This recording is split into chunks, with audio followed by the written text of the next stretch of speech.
Sie haben ein besonderes Schmuckstück geerbt, sich eine edle Uhr geleistet oder Sie besitzen ein rares Kunstwerk. Das sind Schätze, die man gut absichern will. Vor allem dann, wenn Sie oft unterwegs sind und Sie Ihren Schmuck auch tragen möchten.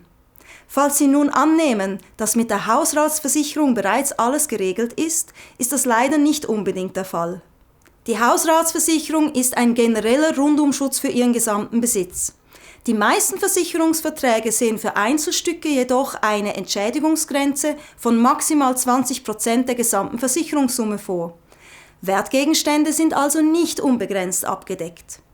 Außerdem zahlt die Hausratsversicherung in der Regel nur, wenn die Sachen wegen Naturgewalten, Einbruch oder Vandalismus kaputt gehen oder abhanden kommen. Mit einer Wertsachenversicherung können Sie Ihre kostbaren Gegenstände umfassend schützen, sowohl zu Hause als auch unterwegs. Ein großer Vorteil gerade bei hochwertigem Schmuck und Luxusuhren.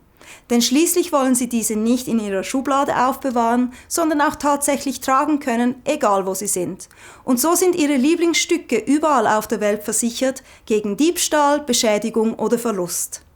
Was gilt es zu versichern?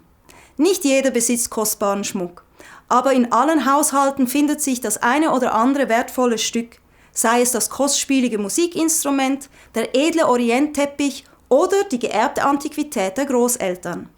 Als Faustregel gilt, dass Sachen mit einem Wert über 20.000 Franken extra zu versichern sind. Anders als bei der Hausratsversicherung geben Sie bei der Wertsachenversicherung die Gegenstände einzeln und spezifisch an. Deshalb kann es sich manchmal sogar lohnen, die Versicherungssumme der Hausratsversicherung zu reduzieren und eine separate Wertsachenversicherung abzuschließen. Bei elektronischen Geräten wie Laptops und Kameras, aber auch kostspieligen Musikinstrumenten und Verstärkern gilt es ebenfalls, eine Wertsachenversicherung zu prüfen. Denn so sind die Sachen auch außerhalb des Hauses versichert und auch dann, wenn Ihnen ein Missgeschick passiert und Sie es selber beschädigen. So bestimmen Sie den Wert Ihrer Lieblingsstücke.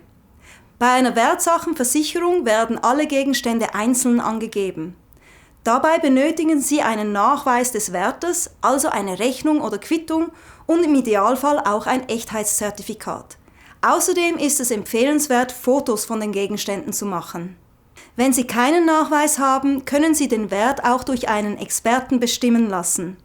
Dieser gilt dann als Richtwert für die Versicherung im Schadenfall.